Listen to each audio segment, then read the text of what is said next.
Allez, salut, c'est Louis de la chaîne Infopreneur et aujourd'hui c'est avec grand plaisir que je vous propose cette vidéo où on va parler des expéditions, où est-ce qu'on en est dans les expéditions à travers le monde, est-ce que la France est plus facile ou plus difficile pour recevoir ses paquets, est-ce que tous les transporteurs fonctionnent, est-ce que les tarifs vont se calmer aussi sur les expéditions. Allez, c'est tout de suite après le générique, n'oubliez pas de liker surtout et puis de vous abonner et d'activer la cloche. À de suite.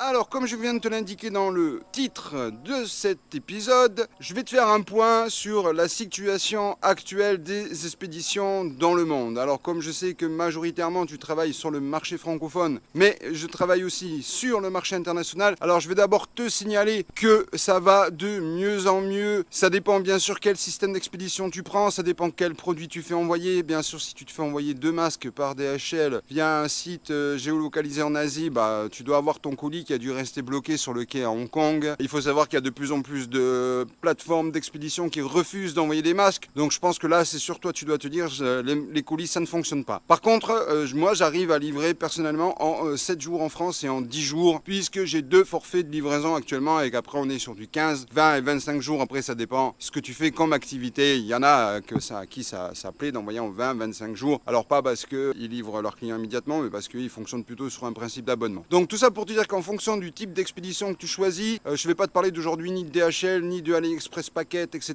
Mais je vais te parler de mes propres systèmes d'expédition à moi, les compagnies que j'utilise avec mes clients, pour te dire que nous, de notre côté, on livre de plus en plus vite, en tout cas dans ce qui est le principe du petit paquet, ce qu'on appelle le letters, c'est-à-dire moins de 2 kg, bien sûr si tu n'envoies pas de liquide dedans. Parce que les principes des liquides et des batteries étant à part. Pour nous, ça fonctionne. Après, c'est vrai que le tarif va doubler en l'espace de 3 mois, mais je pense que tu as dû t'en rendre compte chez toi aussi.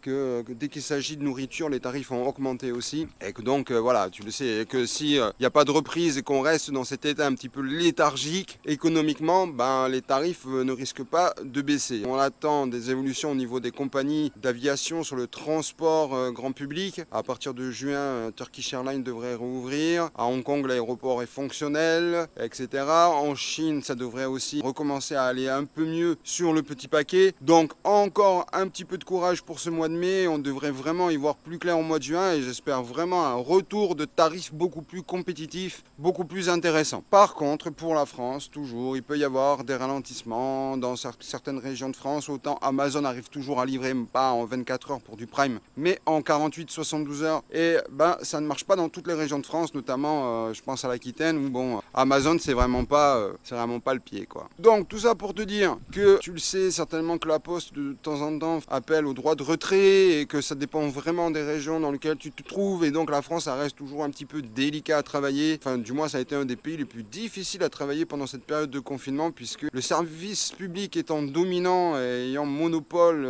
sur pas mal de choses, on va pas dire que les fonctionnaires ont toujours une bonne raison de ne pas vouloir travailler, mais voilà, comparé à des pays comme l'Angleterre, l'Irlande, l'Allemagne ou même l'Espagne, alors certains vous diront oui ça arrive plus vite à Roissy que ça n'arrive à Madrid, mais enfin quand tu regardes entre le moment où c'est arrivé à Roissy et le moment où c'est dans ta boîte aux lettres, il peut se passer du temps. Voilà, sur ce c'était pour vous dire que je vous souhaite une bonne semaine, on lâche rien, portez-vous bien, c'était Louis de la chaîne Infopreneur et je vous dis à ciao, bye bye.